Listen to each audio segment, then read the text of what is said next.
Hi friends, my name is Shiva Singh and I'm Surya International. I'm working in a Surya International as a NPD engineer, and today I will give you some specification or details about the MotorCAD. What is to be work with the MotorCAD and what you can do with MotorCAD's other things. तो जो लोग हिंदी में समझने में able हैं उनको मैं हिंदी में बताऊंगा, और जो कंटेंट प्रॉपर दोनों सीक्वेंसेस जो इंग्लिश और हिंदी दोनों समझ सकते हैं उनके लिए दोनों मिक्स मैं करके बोलूँगा। तो this is MotorCAD version 12.1.7।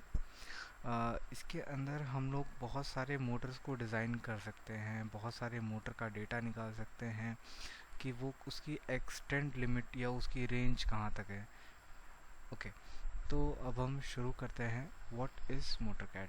MotorCAD एक तरह का सिंपल सिमुलेटरी सॉफ्टवेयर है जो आपको नॉर्मल मोटर्स डिज़ाइन करने और मोटर की एक्सटेंडेड लिमिट्स चेक करने या फिर उसकी रेटेड वैल्यू चेक करने में मदद करता है।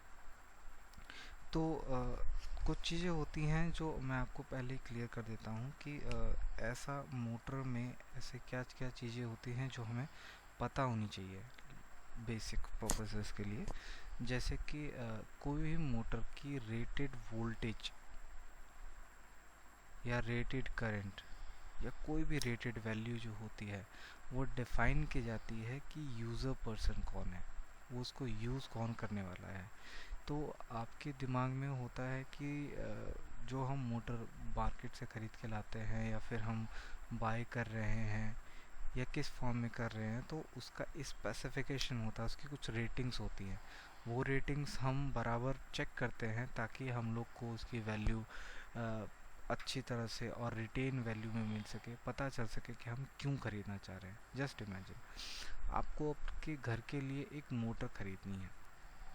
आप मार्केट में जाते हैं, आप बोलते हैं मुझे 1 HP की एक मोटर दे दीजिए जो पानी चढ़ा सके।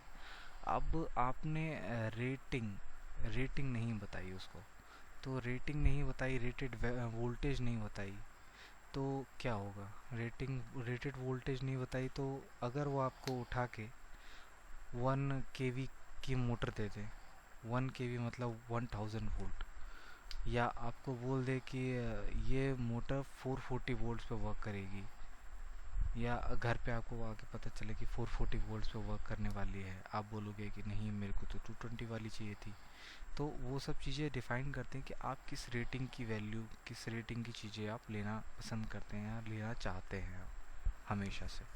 तो वो चीज़ें आपको बतानी होती है, और वो चीज़ें जो आप बता रहे होते हो या एक्सप्रेस कर रहे होते हैं, जिस एप्लीकेशन से आपको चाहिए होती है, वो रेटिंग डिफ़ाइन करता है।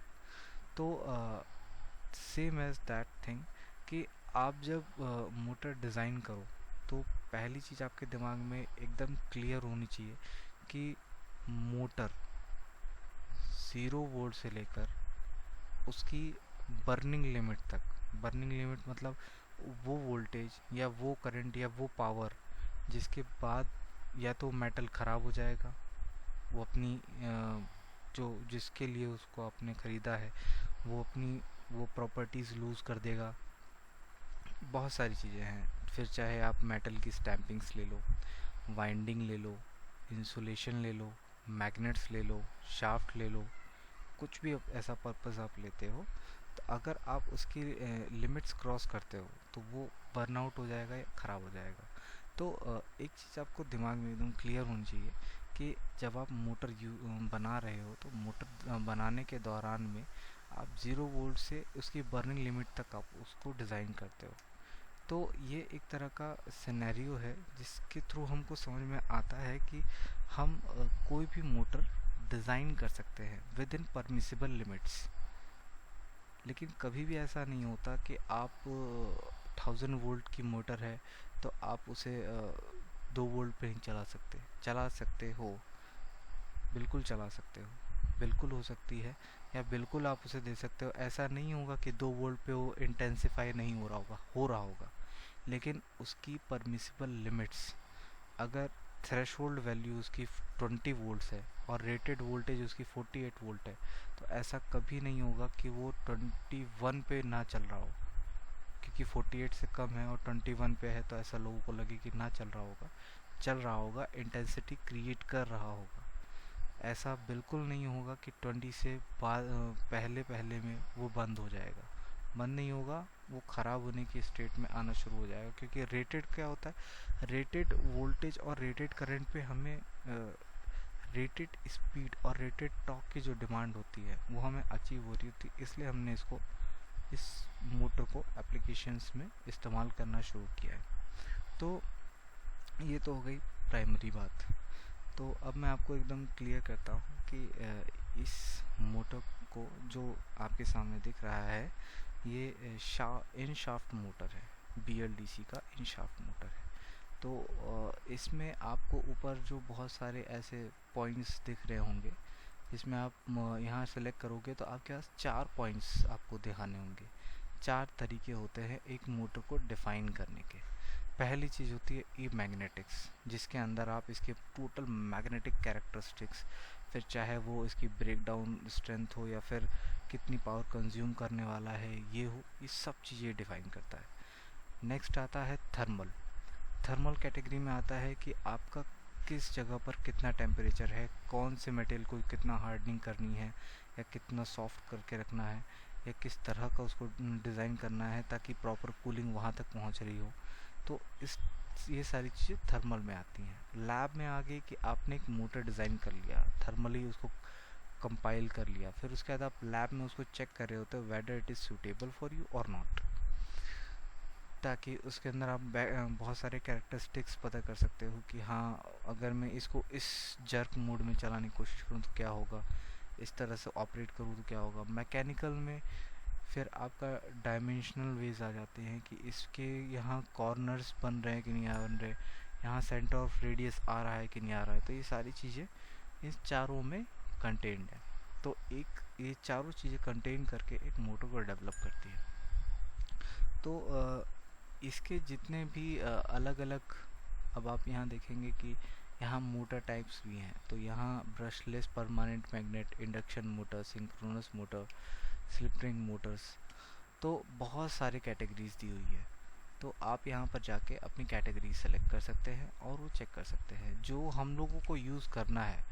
वह BLDC में 2 टाइप के मोटर्स होते हैं, एक इनशाफ्ट होता है और एक hub motor. Hub motor that means जो आपकी आउटर बॉडी होती है वो मूवमेंट की होती है, जिसको भी आपको मूवमेंट करनी है वो मैग्नेट से घिरा हुआ होना चाहिए। तो मैं आपको हब मोटर एक बार दिखा देता हूँ। जो आपका हब मोटर होगा ये कुछ इस टाइप का होगा, जिसके आउटर बॉडी पे, यहाँ जैसे जहाँ आपको हरा हरा दिख रहा है, ये आउटर बॉडी पे ये आपके मैग्नेट्स होंगे, यानी आउटर बॉडी ही मूव कर रही होगी। तो इस टाइप की होती है। तो अब मैं आपको मोटर की डिज़ाइन शुरू करके बताता हूँ कि किस तरह से ये बन रहा है, किस तरह से बनेगा आगे। तो starting from the starting case, आपको स्टार्टिंग में ज्योमेट्रिकल वर्क करना होता है। ज्योमेट्रिकल वर्क्स वो डिफ़ाइन करता है कि आपको, जैसे मान लीजिए आपको बहुत छोटा मोटर चाहिए और आपको बहुत ज़्यादा टॉर्क चाहिए। टॉर्क इन द सेंस उसकी ताकत कह सकते हैं आप, कि वो कितनी ताकत डिलीवर कर रहा है, कितनी पावर, कितनी फोर्स के साथ वो मूव करना चाह रहा है। तो ये होता है एक तरह का आपका टॉर्क। फिर आता है फिर आप चाहते हो कि आपकी मोटर बहुत छोटी रहे, स्पीड बहुत ज़्यादा हो, जैसे कि आप DC मोटर्स में कभी कभी फील भी करते हैं कि आपने वो 5 वोल्ट वाली छोटी सी मोटर आती है, उसमें आपने बैटरी लगाई और स्पीड बहुत ज़्यादा आ जाती है। तो वही चीज़ें होती हैं, उसी तरह का डिज़ाइंस हमें दिखाना होता है। तो किस तरह से बनेगा वो बाद में डिस्कस करेंगे, बट अभी के लिए ये प्राइमरी नॉलेज मैं आपको दे रहा हूँ। तो फर्स्ट हमें सेलेक्ट करना है ई मैग्नेटिक्स, ताकि हमें सिर्फ मैग्नेटिक कैरेक्टर्स को डिफ़ाइन करने हों। ये एक तरह का ऐसा डिज़ाइन स्ट्रक्चर होता है कि पहले आपको सारे इनपुट्स देने होते हैं, फिर वो आपको कैलकुलेट करके बताता है कि आपने जो डिज़ाइंस दी हैं उसे, या डिज़ाइंस पैरामीटर आपने उसे दिए हैं, वो मैक्सिमम कितनी लिमिट तक पावर कंज्यूम करने वाला है, पावर डिलीवर करने वाला है, कितने लॉसेस होंगे, सब कुछ डिफाइन करेगा। अब मान लीजिए आपकी कंपनी या जहाँ आप काम करते हैं वहाँ पर उन्होंने बोला कि मुझे सिर्फ इतनी ही कैरेक्टरिस्टिक्स में डिज़ाइंस चाहिए, इतना ही डिज़ाइन पैरामीटर चाहिए, तो आपको पता होना चाहिए कि वो उस पर अगर मैं 50 टन मारूंगा तो मेरा इतना वाट कंज्यूम करेगा। अगर मैं 100 टन मार देता हूँ तो क्या वो उससे ज़्यादा पावर दे पा रहा है? हाँ, देगा। लेकिन उसकी परमिसिबल लिमिट्स आपको पता होनी चाहिए कि अगर मैंने मोटर डिज़ाइन किया है तो मैं 250 वाट पे भी इसको ऑपरेट कर सकता हूँ, 1500 वाट पे ऑपरेट कर सकता हूँ। लेकिन आपको चेक करना होगा कि 1500 वाट में आपके लॉसेस कम हो रहे हैं या 250 वाट में आपके लॉसेस कम हो रहे हैं। जस्ट इमेजिन, अगर मैंने एक 1500 वाट का मोटर डिज़ाइन किया और उसमें मैंने 1500 वाट कंज्यूम करने वाले सारे मटेरियल्स डाले, जैसे कि मैंने मान लीजिए फेरोमैग्नेट्स डाले जिसकी स्टैम्पिंग्स बनाई, बहुत फाइन लैमिनेशंस रखे, और बहुत अच्छी क्वालिटी के मैग्नेट रखी जो ज़्यादा टेम्परेचर पे भी वो ना हो सके डीमैग्नेटाइज। तो इनके अपने अपने लॉसेस होते हैं।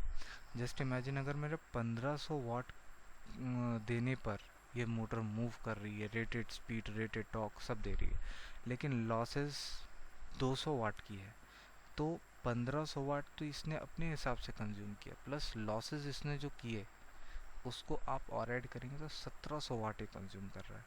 अब जस्ट इमेजिन, आपने क्या किया, आपने कम टन्स रखे।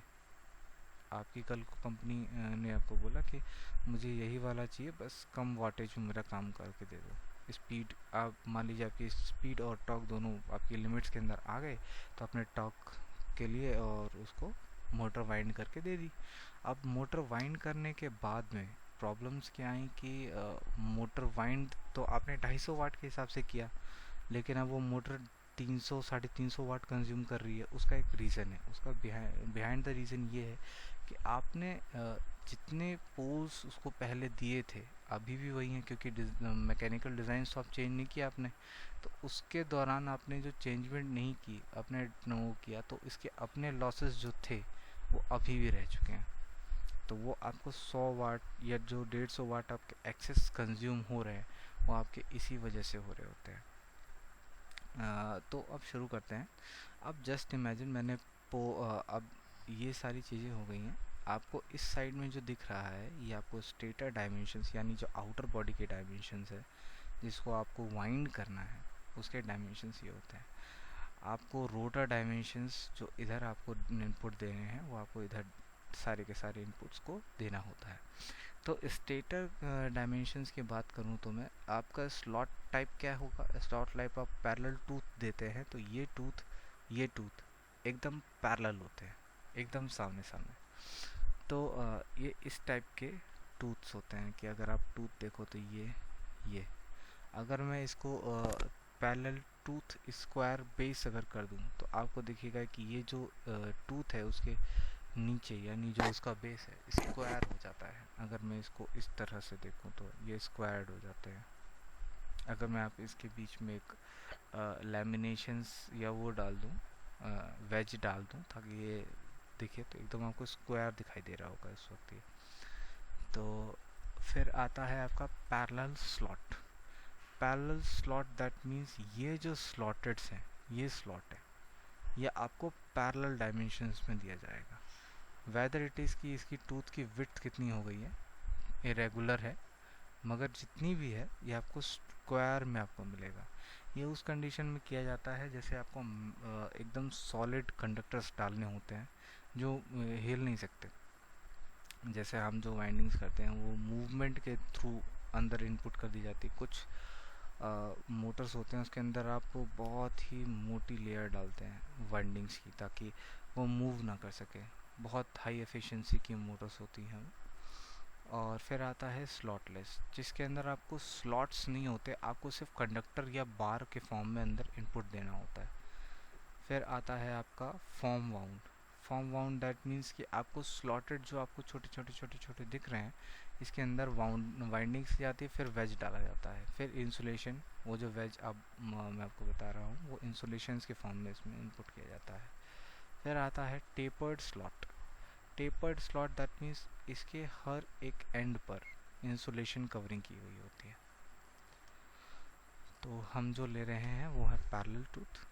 फिर आता है क्योंकि हमें रेगुलर टूथ चाहिए, क्योंकि हमें रेगुलर एफिशिएंसी क्रिएट करनी है, रेगुलर इंटेंसिटी क्रिएट करनी है। आप चाहो तो इसको कॉर्नर करके ज़्यादा इलेक्ट्रिक फील्ड इंटेंसिटी क्रिएट कर सकते हो, क्योंकि अगर आप एक नॉर्थ साउथ पोल की तरह एंड से देखो, तो अगर मैं आपको डिफाइन करके दिखाता हूँ, अगर मैं इसको थोड़ा कॉर्नर करूँ तो यहाँ से इलेक्ट्रिक फील्ड इंटेंसिटी यहाँ से भी जा सकती है, इतनी दूर से घूम पाएगी, तो वो चीज़ें हम यहाँ कर लेंगे। पहली चीज़, हम स्लॉट नंबर कम रखते हैं, ऑन अराउंड 15 रख देते हैं, क्योंकि हमें 3 के मल्टीपल्स में रखना होना चाहिए, क्योंकि हम 3 फेज जनरेट कर रहे होते हैं। अगर आप 2 फेज जनरेट करना चाहते हैं तो ये आपकी चॉइसेस है। स्टेटर लैमिनेशन डाया, ये सारी की सारी जो आपको डायामीटर, बोर, ये सारी चीज़ें आपको में इनपुट करनी होती हैं। तो स्टेटर लैमिनेशन डाया अगर मैं देखूं, तो स्टेटर लैमिनेशन डाया मेरा जो, अगर मैं एक्सपेक्टेड रखूं तो 100 में लेके चल रहा हूँ, यानी 10 सेंटीमीटर। तो अब स्टेटर बोर, यानी ये जो बोर लेंथ है यहाँ से यहाँ तक की, वो मुझे कितनी रखनी है, तो मैंने इसको रख दिया 70 फिर मैंने इसको रखा 50 तो आपको दिख रहा होगा 50 60 कर देते हैं इसे, 55। तो अब आपको दिखेगा कि एकदम 100 के अंदर आपका ये टोटल कंप्लीट हो जा रहा है। तो अब आपको देखनी है, क्योंकि आपको टूथ की विड्थ ज़्यादा नहीं दिख रही है, दैट मतलब आई मीन कि टूथ की विड्थ बहुत ज़्यादा है इसके कंपैरेबल में, तो आपने इसको 5 कर दिया। आपके इतने सारे टूथ और इतने कमज़ोर या फिर इतने पतले टूथ जो आप इसमें दे रहे हैं, इसके थ्रू आपको मैंने इसको 6 कर दिया है, ताकि ये थोड़ा इंटेंसिफाई ज़्यादा कर सके। स्लॉट डेप्थ की अगर मैं बात करूं, तो स्लॉट डेप्थ का मतलब होता है कि आपका एयर गैप का ये पॉइंट और यहाँ तक की जो डिस्टेंस होती है, उसे हम स्लॉट डेप्थ बोलते हैं।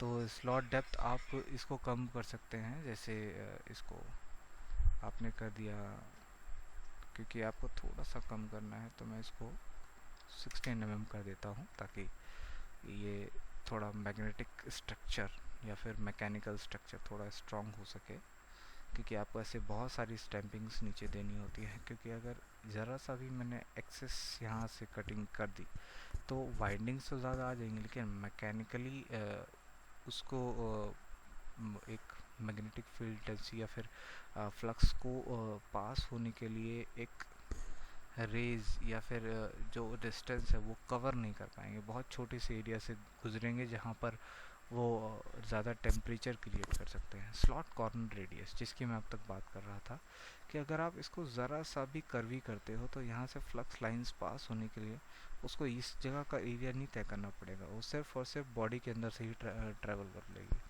तो मैं स्लॉट कॉर्नर रेडियस अगर मैं 1 करूँ, डोंट वरी, अगर आप इसको क्रिएट करते हो तो इसका एक फाइल जो आप 3D फॉर्म में है, आप अपने दूसरे जैसे ऑटोकैड, पीटीसी फाइल्स या फिर इन सब में एक्सपोर्ट कर सकते हो। इसमें ये फीचर्स ऑलरेडी आपको मौजूद मिलेंगे। टूथ टिप डेप्थ, जो आपकी टूथ की टिप है उसकी डेप्थ कितनी है। अगर मैं ये इसको अगर 1 से ज़्यादा का रखूं, या फिर मैंने मान लीजिए 2 रखा है इसको, तो आपको दिखेगा कि ये ज़्यादा इंटेंसिफाई करने की कोशिश करेगा। तो अगर आप इसको ज़्यादा करते हैं तो इसके दौरान जैसे ही फील्ड लाइंस यहाँ से आते हुए यहाँ गुजरेंगी, तो ये कॉर्नर्स को ज़्यादा, जहाँ पर आपके एजेस होते हैं वहाँ से निकलने की कोशिश ज़्यादा करती हैं ये। तो अगर आप ज़्यादा रखेंगे तो इससे बगल वाले को भी अफेक्शन हो सकता है, क्योंकि आप नॉर्थ यहाँ क्रिएट करते हो, साउथ जस्ट अपोजिट में क्रिएट होता है। तो या फिर आप इधर नॉर्थ करते हैं तो नेक्स्ट फेज इधर ही ट्रांसफ़र हो रहा होता है, तो उस दौरान आपको ऐसे फील्ड लाइंस जाती हुई मिलेगी जो हमें सिमुलेशंस के दौरान मैं आपको दिखाऊंगा। तो मैंने इसका टूथ टिप सिर्फ 1 mm रखा है ताकि वाइंडिंग्स भी अच्छी आ सके और वो भी हो सके। Slot opening that means this point two this point, ये जो बीच का गैप है ये स्लॉट ओपनिंग होता है जहाँ से आप अपने वायर्स को डाल सकते हैं। तो अब आप आता है tooth tip angle. Tooth tip angle की मैं इसको थोड़ा जूम करूँगा ताकि आपको क्लियर हो।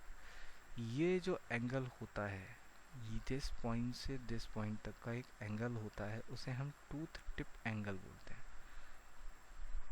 अगर आप ध्यान दें तो ये जो एंगल है, ये पॉइंट का जो एंगल है, ये अगर आप ज़्यादा करते हैं, जैसे ये पॉइंट अब इधर खिसक के आ जाएगा, तो क्या होगा कि वेज को कम दूरी तय करनी पड़ेगी, वेज कम लगाया जाएगा, लेकिन उसके थ्रू क्या होगा, फील्ड लाइंस और कॉर्नर निकालना शुरू करेंगी। तो आप इसे 15 डिग्री यानी कम कर सकते हैं ताकि वेज बहुत शार्पली उसको रोक सके।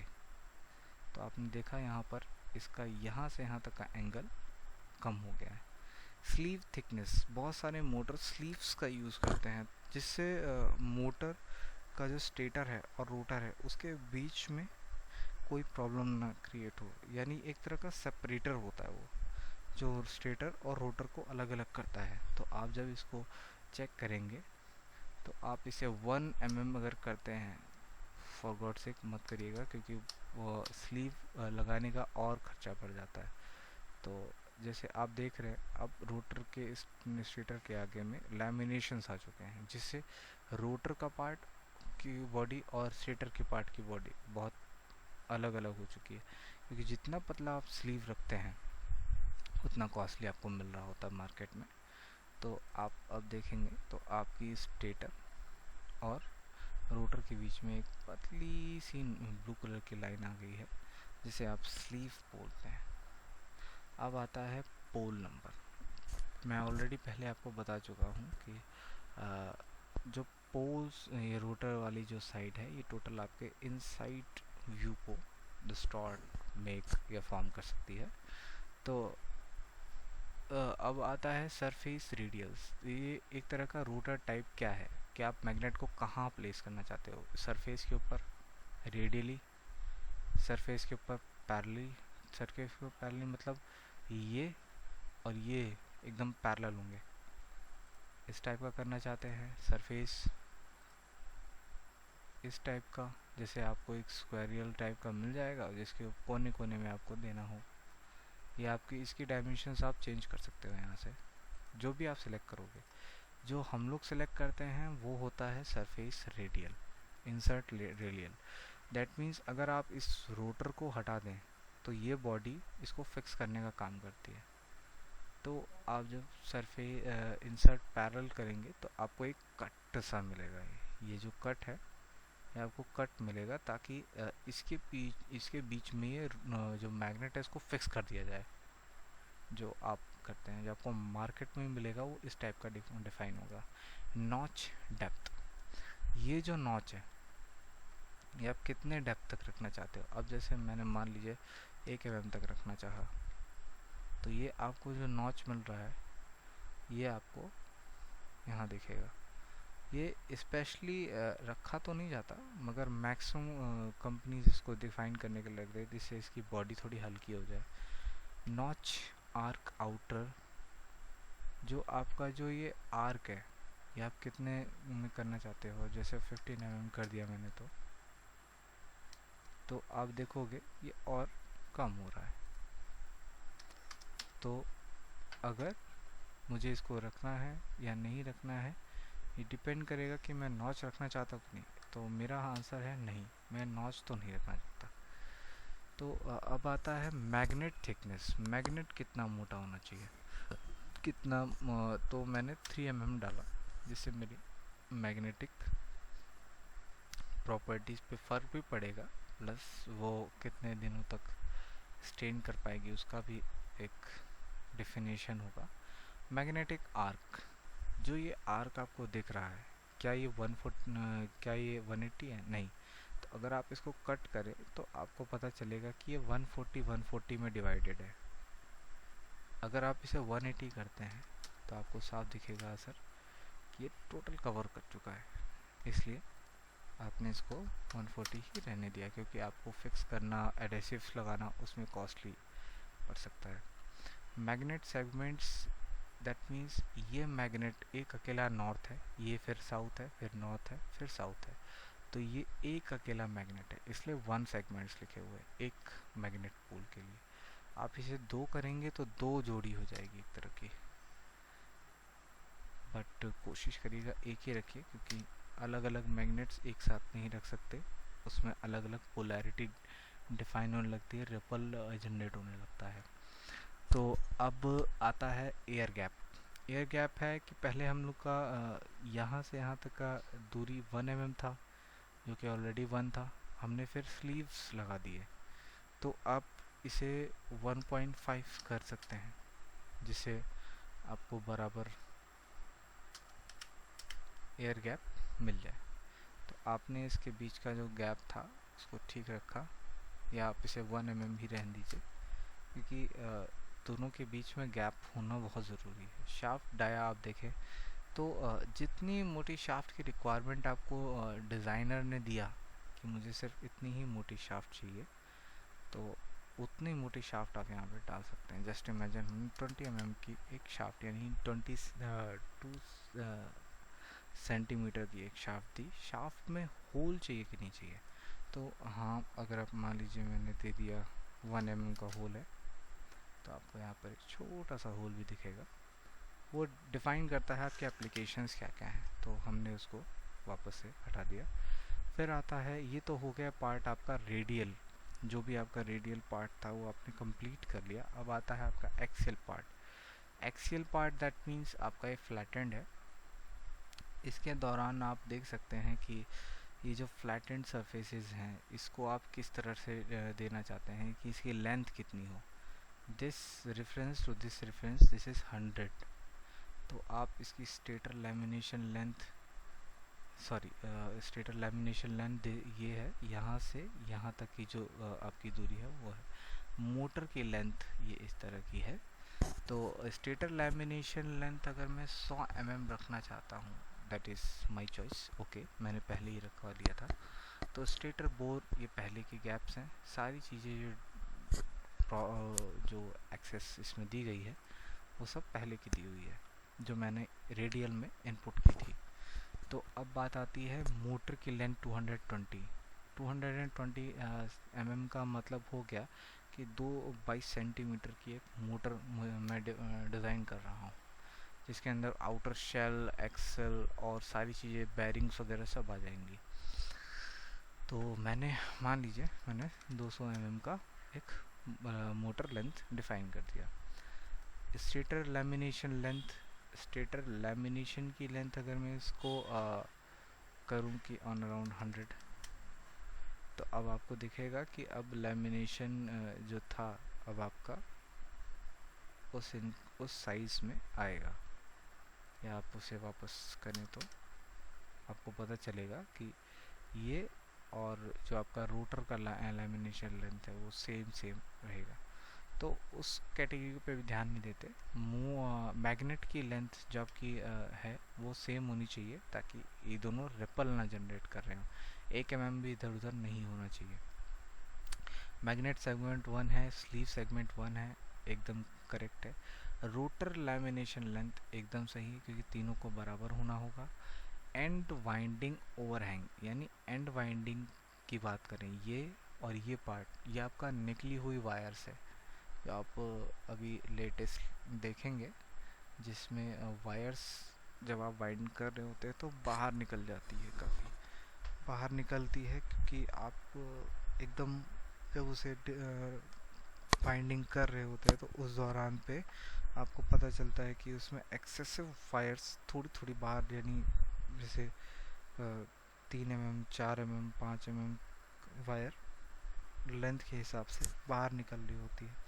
तो इन्होंने क्या कर रखा है कि 30 mm यानी 3 सेंटीमीटर के आसपास की वायर बाहर निकल रही होती है। तो कोई नहीं, आप इसे चेंज कर सकते हैं, आप इसे 20 mm यानी फिर 2 सेंटीमीटर के आसपास की दोनों साइड से निकाल सकते हैं। जैसे कुछ अच्छी कंपनियां होती हैं जो बहुत पतली वायर्स और बहुत मोट रेक्टेंगुलर कंडक्टर्स, आप उसे जानते होंगे, वो इस्तेमाल की जाती हैं ताकि ये जो एंड वाइंडिंग्स है वो ज़्यादा निकले, क्योंकि एंड वाइंडिंग्स आपके टोटल वायर का काफ़ी परसेंट कंज्यूम करता है और ये किसी काम भी नहीं आ रहा होता है।